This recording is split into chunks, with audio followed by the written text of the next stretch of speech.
Midi au Caire, l'heure de notre deuxième journal de la journée. On commence tout de suite à la une de l'actualité. C'est le président Abdel Fattah el-Sisi qui reçoit aujourd'hui son homologue turc, Recep Tayyip Erdogan. Et les deux chefs d'État doivent tenir une séance de pourparlers officiels, puis co-présider la deuxième réunion du Conseil de coopération stratégique de haut niveau entre l'Égypte et la Turquie. En outre, ils doivent participer à la séance de clôture du Forum d'affaires égypto-turc qui se tiendra mercredi avec une large participation de la communauté des affaires et des institutions financières et économiques des deux pays.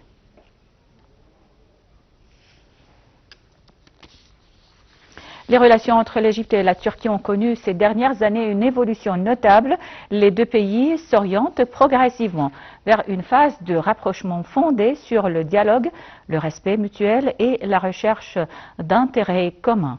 Les détails dans ce compte-rendu signé Sara El-Maghrabi. Sur le plan politique, le Caire et Ankara ont multiplié les échanges diplomatiques à haut niveau, traduisant une volonté claire de normaliser les relations. Les discussions portent principalement sur les questions régionales, notamment la stabilité en Méditerranée orientale, la situation en Libye, ainsi que les crises au Moyen-Orient. Les deux parties soulignent l'importance du respect de la souveraineté des États et de la non-ingérence dans les affaires intérieures. Sur le plan régional, le rapprochement égypto-turc est perçu comme un facteur de stabilité. La coordination entre le Caire et Ankara pourrait jouer un rôle clé dans la résolution de plusieurs dossiers sensibles, en particulier en Libye et dans la région de la mer Rouge, où la sécurité et la stabilité sont des priorités communes. L'Égypte et la Turquie, tous deux parrains de l'accord de cessez-le-feu de Sharm el-Cheikh, signé le 13 octobre dernier, collaborent étroitement pour la stabilisation de la bande de Gaza. Sur le plan militaire, un protocole de coopération a été signé le 13 mai 2025, qui ont ouvert la voie à des manœuvres navales conjointes en septembre 2025, une première depuis 13 ans. Les relations diplomatiques entre le Caire et Ankara s'étaient gravement détériorées après 2013. Le processus de normalisation entamé par des discussions exploratoires en 2021 a franchi une étape décisive en juillet 2023 avec le rétablissement officiel des relations au niveau des ambassadeurs, mettant fin à une décennie de désaccords. Économiquement, l'Égypte et la Turquie disposent d'un potentiel important de coopération. La Turquie figure parmi les partenaires commerciaux significatifs de l'Égypte et les échanges commerciaux entre les deux pays connaissent une dynamique positive. Les investissements turcs en Égypte, notamment dans les secteurs du textile, de l'industrie et de la logistique, contribuent à la création d'emplois et au renforcement du développement économique. Les relations égypto-turques entrent dans une nouvelle étape marquée par le pragmatisme et la coopération. Malgré les divergences passées, les deux pays semblent déterminés à ouvrir une page nouvelle fondée sur le dialogue politique, le partenariat économique et la coordination régionale au service de la stabilité et des intérêts communs.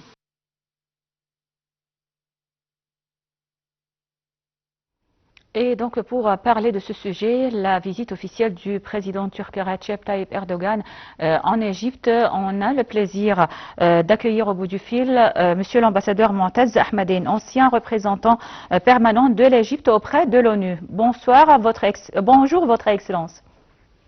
Bonjour ou bon après-midi, Madame Hussein, merci pour m'avoir appelé. Merci. Alors, donc aujourd'hui, c'est une visite officielle très importante du président turc Recep Tayyip Erdogan et il y aura des discussions entre le président Abdel Fattah el-Sisi et son homologue turc sur divers sujets, bien sûr sur les relations stratégiques entre le Caire et Ankara et d'autres sujets à aborder comme l'économie et donc les dossiers d'intérêt commun, les dossiers régionaux. Comment donc vous évaluez les relations actuelles entre le Caire et Ankara? Est-ce qu'on peut dire qu'il y a un rebond, un rapprochement entre les deux pays? Bien sûr qu'il y a un rapprochement et je vous rappelle que ces relations il y avait une rupture pendant une dizaine d'années depuis 2013 et maintenant cette visite est la 4e dans moins de 3 ans. Ceci reflète que dans la politique, on ne connaît pas de dispute continue ou durable. Mais c'est les intérêts communs qui forcent les relations. Alors là, le renforcement des relations entre l'Égypte et la Turquie doit aller aux intérêts communs régionaux et bilatéraux. Bilatéralement, bien sûr, il y a la recherche par l'Égypte d'investissements pour essayer de faire face à la crise économique chronique dont l'économie égyptienne fait face depuis longtemps.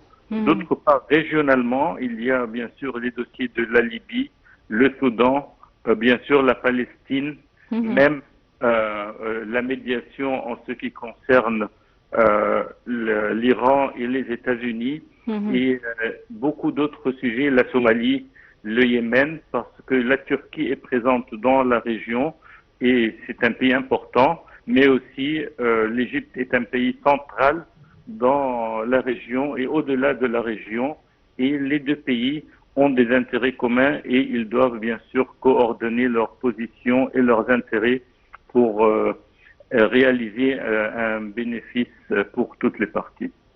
Oui, donc concernant les dossiers régionaux, est-ce que vous voyez que la coordination entre l'Égypte et la Turquie concernant par exemple les dossiers régionaux comme l'Iran, le conflit entre l'Iran, Israël et d'un côté et Israël et les États-Unis de l'autre côté, et aussi le dossier de la Syrie, de la Libye, du Soudan, est-ce que cette coordination peut mener ou aboutir à une stabilité régionale? On a vu qu'il y avait une coordination sur le plan de la Palestine, par exemple, et les deux pays ont témoigné de la signature de l'accord de cessez-le-feu à Sharm el-Sheikh. Alors, est-ce que cette coordination politique et diplomatique peut aboutir à une stabilité, à une paix régionale? Bon, je vais commencer par le Soudan, par exemple. Je crois que la coordination entre l'Égypte et la Turquie a commencé à donner fruit. Il y a le gouvernement soudanais maintenant petit à petit regagne le terrain contre bien sûr les milices rebelles. En ce qui concerne la Palestine, bien sûr, à Gaza, il y a eu le plan Trump que je trouve toujours imparfait, mais au moins quand il y a une coordination entre l'Égypte, le Qatar et la Turquie, il y a plus de chances d'exercer plus de pression sur les États-Unis pour forcer Israël à être plus flexible. En ce qui concerne la Syrie, bien sûr, c'est la Turquie qui mène le jeu là-bas, mais l'Égypte aussi appuie le gouvernement syrien par des mesures économiques et politiques en même temps. Alors je crois que bien sûr toute la région reste à gagner de ce genre de coordination et le futur peut-être nous mène plus de profit pour tout le monde, mais bien sûr il faut prendre compte que les résultats il ne faut pas s'attendre que les résultats seront positifs à 100% dans tous les domaines, mais au moins on essaye et on réalise des résultats. Oui. Alors, Monsieur l'ambassadeur Moataz Ahmadine, ancien représentant permanent de l'Égypte auprès de l'ONU, merci beaucoup pour votre intervention. Vous êtes toujours le bienvenu sur Nahal TV International et on continue donc avec nos nouvelles et le ministre des Affaires étrangères Badr Abdelghati s'est entretenu par téléphone avec le conseiller britannique à la sécurité nationale Jonathan Powell. Les discussions ont porté sur plusieurs dossiers régionaux, notamment la situation en Iran. Lors de l'entretien, Abdelghati a souligné la nécessité de poursuivre les efforts pour contenir les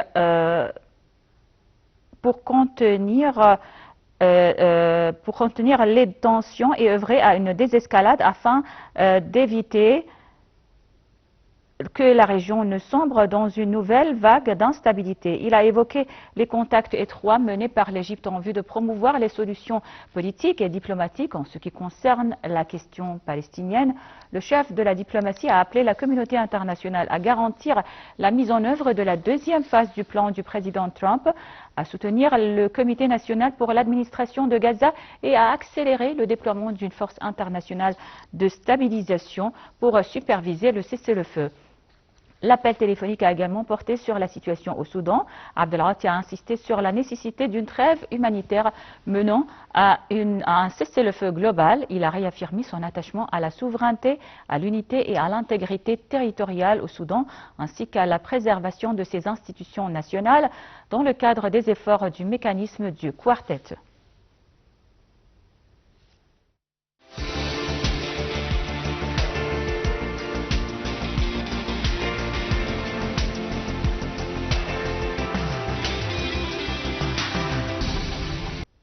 On continue le journal après l'appel à la prière. Le chef de la diplomatie a reçu un autre appel téléphonique du vice-premier ministre et ministre italien des Affaires étrangères, Antonio Tajani. L'entretien a porté sur les moyens de renforcer les relations bilatérales entre les deux pays amis et sur les derniers développements concernant le dossier nucléaire iranien. Abdelghati a souligné l'engagement de l'Égypte à renforcer ses relations distinguées avec l'Italie et à les étendre à de nouveaux horizons. Il a également dit aspirer à soutenir les relations économiques et d'investissement avec l'Italie et à dynamiser les échanges commerciaux entre les deux pays. Il a aussi souligné l'importance de renforcer la coopération dans le domaine des énergies renouvelables. Les deux ministres ont d'autre part échangé les points de vue sur l'évolution rapide de la situation en Iran. Abdelghati a souligné la priorité accordée par l'Égypte à la désescalade en cette période critique par le renforcement des canaux politiques et diplomatiques afin de préserver la sécurité et la stabilité dans la région.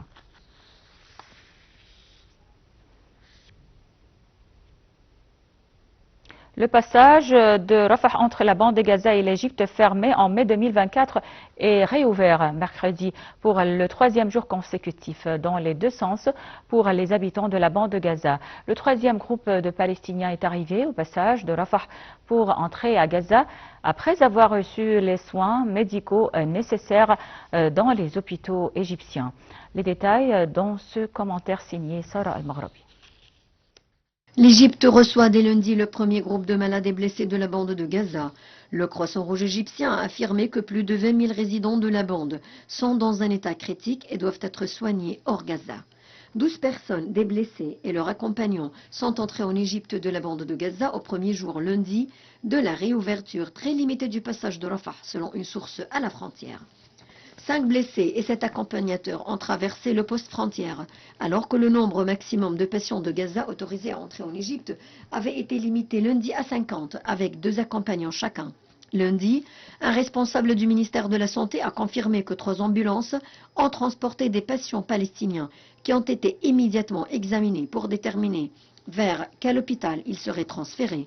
Les autorités ont mobilisé 150 hôpitaux et 300 ambulances, de même que 12 000 médecins et 30 équipes d'urgence pour accueillir les patients de Gaza. Selon le directeur du principal hôpital du territoire palestinien, Al-Shifa, quelques 20 000 patients, dont 4 500 enfants, ont un besoin urgent de soins. Le passage de Rafah, qui est le seul passage entre la bande de Gaza et le monde extérieur,